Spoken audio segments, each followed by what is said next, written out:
Hello everyone, welcome back to Nepal online school. तपाईँहरूलाई Nepal online स्कुलमा फेरि पनि स्वागत छ। हामी आइटी बेस्ड लर्निङ प्लेटफर्ममा पढ्दैछौँ र यो पढ्ने क्रममा चाहिँ हामी ग्रेड 10 को कम्पलसरी म्याथमेटिक्स भन्ने सब्जेक्ट पढिरहेको छौँ। र कम्पलसरी म्याथमेटिक्स पढ्ने क्रममा चाहिँ मैले योभन्दा अगाडिको सेसनमा चाहिँ तपाईँहरूलाई compound depreciation and population growth भन्ने च्याप्टर छ नि, हो त्यो च्याप्टर पढाइरहेको थिएँ है। र त्यो च्याप्टरमा चाहिँ हामीले के हेऱ्यौँ भन्दा योभन्दा अगाडिको सेसनमा चाहिँ डिफ्रेन्ट एक्जाम्पलहरू ट्राई गरिसकेका छौँ। मजा आएको थियो पढ्न है। हामी त फेरि फिगर सिगर बनाएर पढेको थियौँ।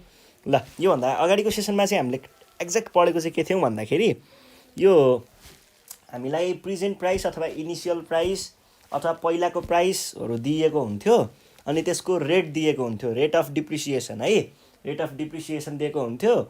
अनि त्यस पछाडि हामीलाई टाइम पनि दिएको हुन्थ्यो, यति वर्षसम्मको लागि भन्ने कुरा गरेको हुन्थ्यो। अनि हामीलाई चाहिँ के पत्ता लगाउनु पर्ने थियो त, त्यसबाट हामीलाई त्यसको फ्युचर प्राइस अथवा फाइनल प्राइस चाहिँ पत्ता लगाउनु पर्ने खालको क्वेसनहरू थियो। र आजको सेसनमा चाहिँ हामी त्योभन्दा अलिकति भिन्न है, कुरा त उस्तै नै हो, सबै फर्मुलाबाटै सल्भ हुने हो, तर केही हदसम्म भिन्न प्रश्नहरू चाहिँ आज हामी प्र्याक्टिस गर्नेछौँ है त। आज चाहिँ हामी के गर्छौँ भन्दाखेरि हामीलाई बाँकी कुराहरू दिएको हुने अनि हामीले चाहिँ प्रेजेन्ट प्राइस अथवा इनिसियल प्राइस अथवा पहिलाको प्राइस चाहिँ पत्ता लगाउनु पर्ने भन्ने खालको प्रश्नहरू चाहिँ आज सल्भ गर्नेछौँ है त। ल सुरु गरौँ। सुरु गर्नु पर्दाखेरि के गरौँ भन्दा ल म क्वेसन लेख्न सुरु गर्छु, तपाईँहरू रेडी भएर बस्नु होला है त। The value of machine bought in 2 years ago depreciates 10% per annum भनेर भनेको छ if its present value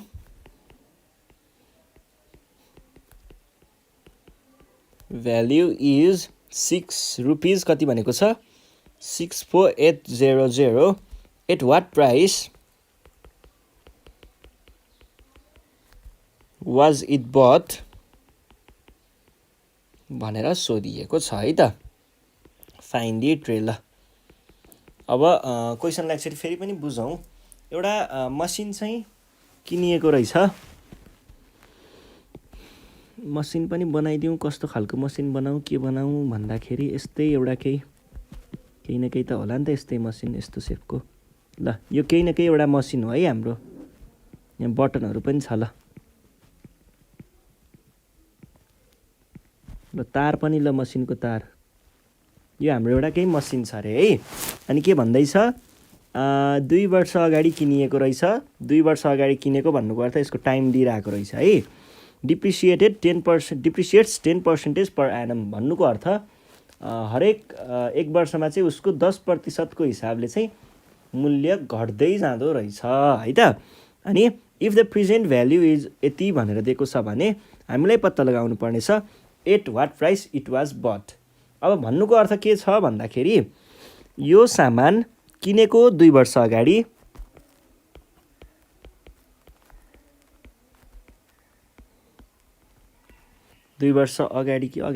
अगाडि अनि त्यहाँ पछाडि 2 वर्ष अगाडि किन्यो भनेपछि टाइम दिएको भयो 2 वर्ष।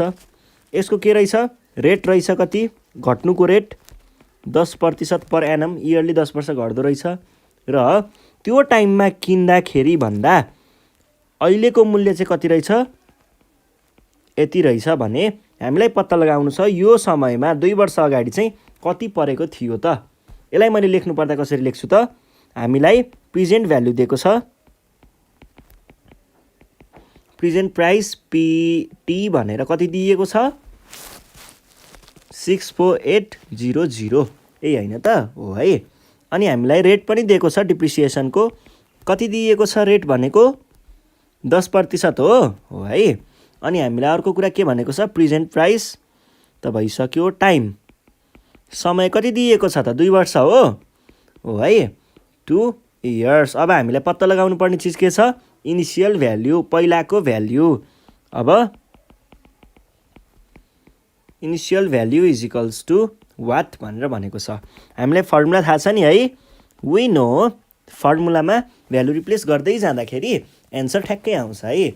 ल हेर्नुहोस् त, हामीलाई के थाहा छ त, फर्मुला के थियो, पिटी भनेको पी 1 माइनस आर बाई 100 को पावर टी, यो भनेको कति भयो, पिटी 6.00, पी 1 माइनस 10 बाई 100 और 6 पी पावरमा टी होइन होला, 2 होला है। ल यो भयो 1 माइनस 10 बाई 100 भने कति हो, 0.1 होइन भने क्यालकुलेटर हानेर चेक गर्नुहोस् है। और 64800 इज इक्वल्स टु पी, यो भनेको 0.9 को स्क्वायर और पी इज इक्वल्स टु 64800। अब मैले के गरेँ भन्दा यसको भ्यालु सोझै कति आउँछ, 0.81 आउँछ। यो 0.81लाई यहाँ तल लगेर डिभाइड गर्न खोजेँ, यो डिभाइड हुनको लागि आयो है त। कति आयो डिभाइड हुनको लागि,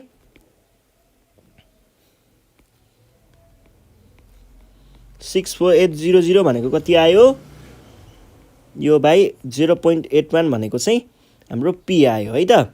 और पी भनेको आयो कति हुन्छ त, यो भनेको 64800 डिभाइड बाई 0.81 भनेको आउँदो रहेछ 80,000। ल त्यो मसिन त 80,000मा पो किनेको रहेछ त है। ल अब नेक्स्ट क्वेसन हेरौँ है त, के भन्दैछ त नेक्स्ट क्वेसनले, यहाँनिर if the cost is depreciated at the rate of, rate दिएको रहेछ, रेट अफ 10% per annum भनेर भनेको छ। अनि the cost of motorcycle, cost of A motorcycle after कति, 3 वर्ष, 3 years बिकम्स रुपिज भनेर दिएको छ हामीलाई कति, 92,583।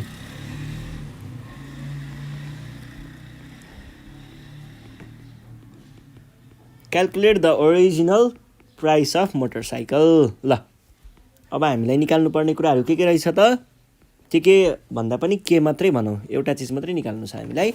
यहाँनिर हामीलाई निकाल्नु पर्ने भनेको चाहिँ यति, क्यालकुलेट द ओरिजिनल प्राइस चाहिँ निकाल्नु पर्ने है। ल पहिला एकचोटि सिनारियो बुझौँ के भन्दै रहेछ।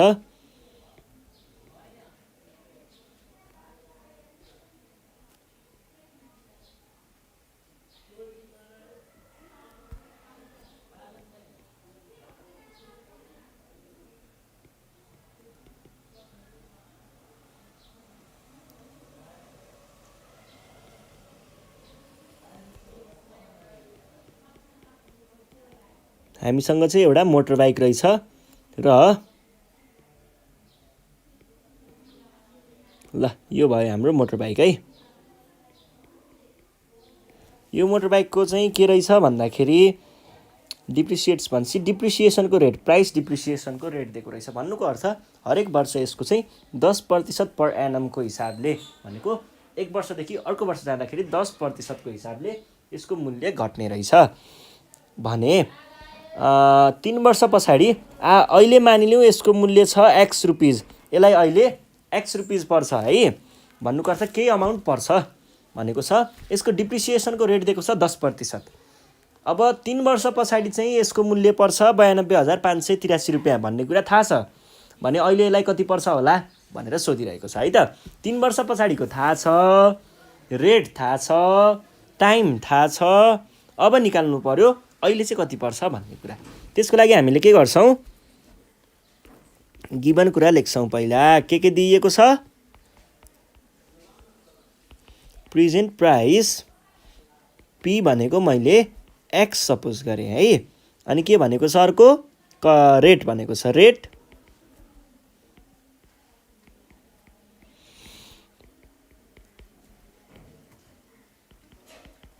10% टाइम, टाइम भनेको कति छ, 3 वर्ष हो, 3 years। अनि हामीलाई के थाहा छ, यहाँनिर प्राइस आफ्टर 3 इयर्स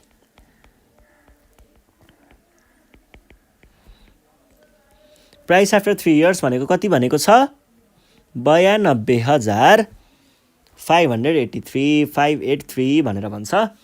अब वी नो हामीलाई एउटा रिलेसन थाहा छ नि हैन के थियो त relation PT = P 1 minus rate by 100 भनेको R बाई 100 यो भनेको के हुने भयो त भ्यालुहरू राख्नुस् त 92,583 अनि P को भ्यालु थाहा छैन 1 माइनस 10% हो 10/100 को भ्यालु T भनेको 3 और 92,583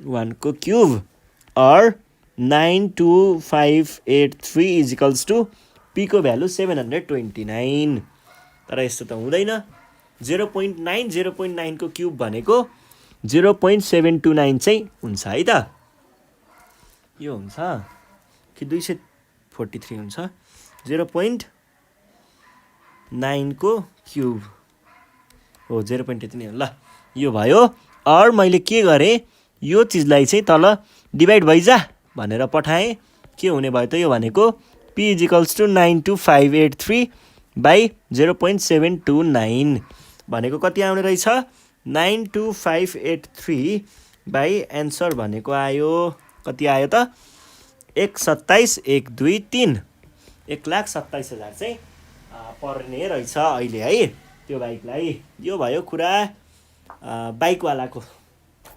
नेक्स्ट क्वेसन हेरौँ के भन्दो रहेछ क्वेसनले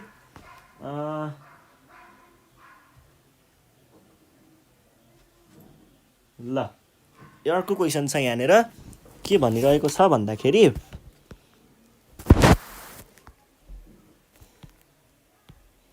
हेर्नु है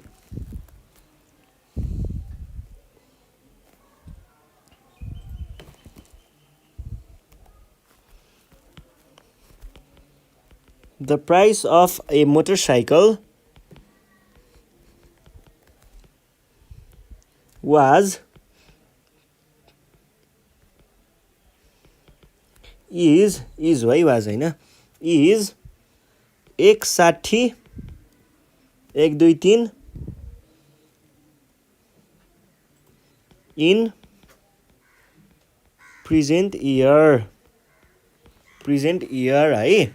अब के भन्दैछ भनेर and the rate of depreciation is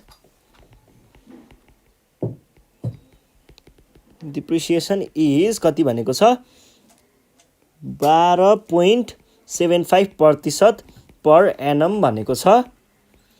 What was the price of the motorcycle back in 2069 भनेर भनेको छ BS रे अझै ल अब हामीलाई यो निकाल्नु पर्ने छ क्वेसनले के भन्दैछ यस्तो घुमाए त ल हेर्नुस् है यहाँनिर हामीलाई एउटा मोटरसाइकल दिएको छ मानिलिउँ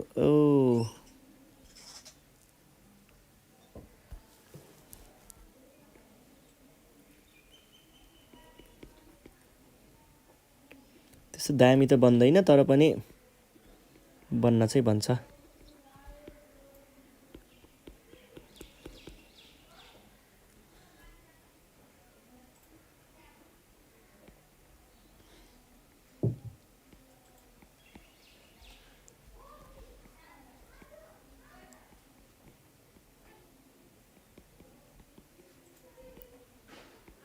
ल यो भयो हाम्रो मोटर बाइक है यो मोटर बाइक भयो। अब क्वेसनले के भनिरहेको छ भन्दाखेरि मोटरसाइकलको अहिलेको मूल्य अहिले है आज यही समयको मूल्य चाहिँ 1,60,123 छ रे 1,60,000 छ रे अनि के भन्दैछ प्रेजेन्ट इयरमा भनेको अहिलेको समयमा भन्न खोजेको हो रेट अफ डिप्रिसिएसन कति दिएको छ 12.75% पर एनम भन्नुको अर्थ हरेक वर्ष यसको मूल्य चाहिँ 12.75% ले घट्दै जाने रहेछ है। अब what was the price of the motorcycle back in 2069 भनेर सोधेको छ। 2069 सालमा यो बाइकको मूल्य कति थियो त नि भनेर सोधेको छ। अब बाइकै बनेको हुँदैन त्यतिखेर भनेर चाहिँ नभन्नु है, त्यतिखेर बनेको थियो होला सायद। ल त्यतिखेर चाहिँ कति थियो भनेर सोधेको छ। अब यहाँनिर चाहिँ टाइमले अलिकति हामीलाई घुमायो है, प्रेजेन्ट इयर भनिदियो। 2076 मान्ने कि 77 मान्ने त? अब तपाईँले जतिखेर गर्दै हुनुहुन्छ त्यही उमेर त्यही साल मान्नुहोस्, साल नै अज्युम गर्नुहोस्। हामी चाहिँ अहिले 2077 भएको हुनाले 2077 मानेर गर्छौँ है। 2076 लिनुभयो भने अर्कै एन्सर आउन सक्छ, 2075 लिनुभयो भने अझै अर्कै आउन सक्छ। तपाईँ जुन सालमा यो क्वेसन प्र्याक्टिस गर्दै हुनुहुन्छ त्यही साल लिनुहोस् है त। ल अब मैले चाहिँ लिएँ 2077। ल हेर्नुहोस् है, अब टाइमको क्यालकुलेसन कसरी गर्ने भन्दाखेरि पहिला सुरुमा हामीले अरू कुराहरू लेखौँ। गिभन कुराहरू के छन् त? प्रेजेन्ट भ्याल्यु अथवा प्राइस पिटी भनेको कति दिएको छ? 1,60,000 यो भयो। प्रेजेन्ट भने पछाडि अर्को के चाहियो हामीलाई? टाइम, प्रेजेन्ट, रेट है। रेट कति दिएको छ? रेट आर भनेको दिएको छ 12.75%। अनि टाइम निकाल्नु पर्ने छ, टाइम है। अब यो टाइम निकाल्ने बेला चाहिँ ख्याल गर्नुहोस् है, हामीलाई कहिलेदेखि भनेको छ त? 2069 देखि। अब क्यालकुलेट गर्दाखेरि के गर्नु पर्यो तपाईँहरूले भन्दा ठ्याक्क एक्ज्याक्ट काउन्ट गर्ने है। अब क्वेसनले दुईवटा तरिकाले सोधेको हुन्छ। प्रेजेन्ट टाइम भनेर मात्रै सोध्यो भने त्यत्तिकै छोडिदिनुहोस्, जति छ मैले काउन्ट गर्ने तरिका देखाउँछु है त। अनि at the end of this year भनेर भन्यो भने र प्रेजेन्ट भन्यो भने भन्ने कुराहरू छुट्टै हुन्छ, त्यो म देखाउँछु है। अनि अर्को चाहिँ एट द स्टार्टिङ अफ 2069 भन्यो भने अर्कै कुरा आउँछ, एट द इन्ड अफ 2069 भन्यो भने अर्कै आउँछ। यो कुराहरू म टाइम लाइनमा देखाउँछु है त। 2069, 2070, 2071, 2072, 2073, 2074, 2075, 76 र 2077 यो भयो है।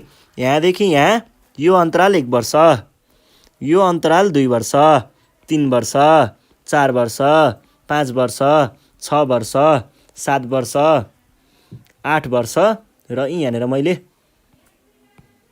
यो पोइन्टमा चाहिँ मैले 2078 पनि भने है एकछिनको लागि। हेर्नुहोस् है, यो भनेको 2069 को वैशाख हो। यहाँदेखि चैतसम्म 1 वर्ष काउन्ट भयो, 1 वर्ष। यहाँदेखि यहाँसम्म 1 वर्ष, यहाँदेखि यहाँसम्म 1 वर्ष। 3, 4, 5, 6, 7, 8, 9। खासमा 9 वर्ष हुन्छ है। 78 सम्म पुगेको छैन, हामीहरूले 77 को स्टार्टिङमै छौँ है। भनेपछि यो 77 को वैशाखसम्ममा कति भयो? 8 वर्ष काउन्ट भयो है 2069 देखि। अब क्वेसनले यदि यहाँनिर एट द इन्ड अफ 2069 भनेको भए चाहिँ के हुन्थ्यो? हामीले यो अगाडिको पोर्सनलाई छोडिदिन्थ्यौँ। इन्ड भनेको सकिएको हो, त्यो सक्यो।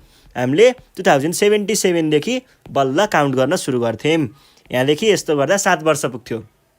अनि at the end of this year अथवा at the end of present year भनेको थियो भने हामीले के गर्थ्यौँ? 2077 को यो पनि इन्क्लुड गर्थ्यौँ, यहाँसम्म पुऱ्याउँथ्यौँ।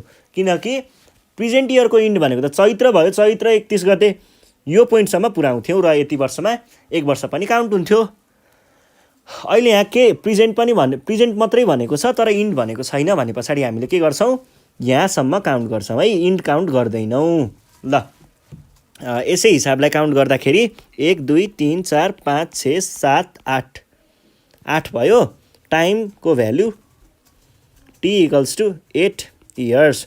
अब के गरौँ? हामीलाई निकाल्नु पर्ने इनिसियल प्राइस हो। प्राइस 8, प्राइस 2069 को p = what? We know, formula थाहा छ नि है। We no pt = p 1 - r/100 को पावर t। और pt भने कति छ? 1,60,000 = p को भ्यालु थाहा छैन। 1 - r को भ्यालु 12.75/100 को पावरमा टी को भ्यालु 8 छ है त। और 1,60,000 और 1,60,000 इज इक्वल्स टु पी त पी नै भयो। अब यो चाहिँ म क्यालकुलेटरमा हान्छु है। 112/12.75 0.75/100 भनेको आयो यो त कडा आयो त 1 माइनस 0.1275 को पावर 8 भनेको कति आउने रहेछ 160 1 2 3 is equals to P 1 minus त्यो इज इक्वल्स टु यति यसको पावर 8 भनेको धेरै नै पो आयो त। अब यहाँनिर मैले यो धेरै नै ल्याएको नै हो है। यहाँनिर हेर्नुहोस् है, ख्याल गर्नुपर्छ एउटा कुरा 3358330897 और मैले के गर्ने भए त यो चिजलाई चाहिँ मैले क्यालकुलेट गर्ने भन्दा यतापट्टि लगेर डिभाइड गर्न पठाइदिएँ है त। यसलाई डिभाइड गर्दाखेरि के हुने भयो त यसलाई डिभाइड गर्न पठाउँदाखेरि और P is equals to 16 1,60,000 1 2 3 4 by कति 0.3358330897 यो भनेको कति आयो त 1,60,000 बाई एन्सर भनेको आयो 4,76,427.1446। अब यहाँनिर ख्याल गर्नुपर्ने कुरा के भन्दाखेरि तपाईले ठ्याक्क अब एकदम यो फाइनल एन्सर हो नि, फाइनल एन्सर छ भने दुईटा मात्रै डिजिट लेख्नुहोस् ठीक छ। तर यदि त्यो फाइनल एन्सर छैन बिचको क्यालकुलेसनको प्रोसेसमै चलिरहेको छ यस्तो खालको भने क्यालकुलेटरमा आएको सबै डिजिटहरू लेख्नु होला है त। अब जस्तै तपाईहरुले ल मानिलिउँ तपाईहरुले यहाँनिर क्यालकुलेटरमा आएको यति डिजिट मात्रै लिनुभयो अरे, ल यो दुईटा मात्रै लिनुभयो अरे, हेरौँ है त कतिको डिफरेन्स आउँदो रहेछ 0.33 मात्रै लिनुभयो अरे है। ल 1,60,000 1 2 3 बाई मैले त यहाँनिर पुरै डिजिटले डिभाइड गरेको थिएँ 0.33 मात्रै लिँदा के हुँदो रहेछ एकचोटि चेक गरौँ। यो भनेको त आयो हो बर्बादै पो पार्दो रहेछ त। हेर्नुहोस् है 0.33 लिनुभएको भए त 48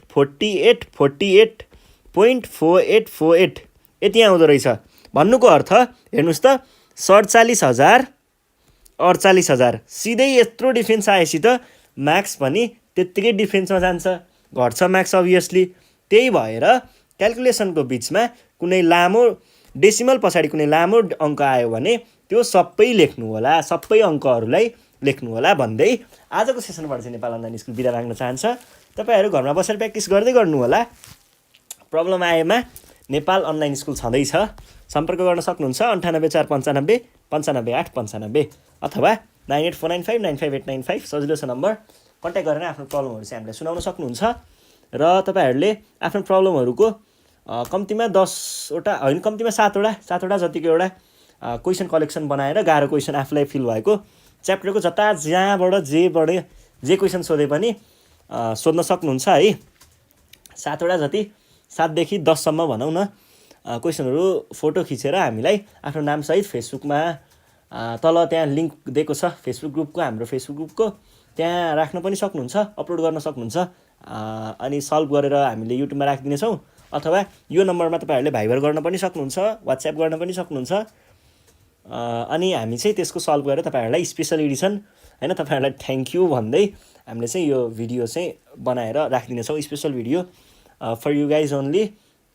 र आजको लागि यति नै थियो। योभन्दा नेक्स्ट सिरिजमा हामी फेरि पनि भेटौँला। त्यतिखेरसम्मको लागि चाहिँ बिदा माग्न चाहन्छु। साथीहरूलाई भिडियो सेयर गर्दै गर्नु होला र सब्सक्राइब गर्न नबिर्सिनु होला है त। धन्यवाद।